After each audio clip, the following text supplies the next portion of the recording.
আসসালামু আলাইকুম। আশা করি সবাই অনেক ভালো আছেন। তো এক মায়ের 10 সন্তান, তার পরিস্থিতিটা কি আজকে জাস্ট আমরা একটু শুনবো, এই বিষয়ে আলোচনা করা হবে। তা আমরা আসলে বাস্তব জীবনটা অনেক কঠিন, একটি প্রবাহমান ধারার মতো এটা।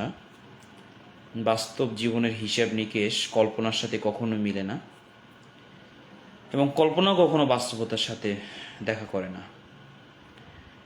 তো আপনারা দেখবেন, আমরা জীবন চলার পথে যখন যারা নিঃসন্তান দম্পতি থাকেন,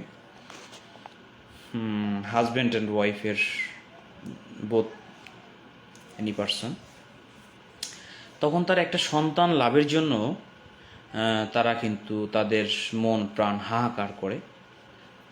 এ করার পিছনে কয়েকটি কারণ আছে।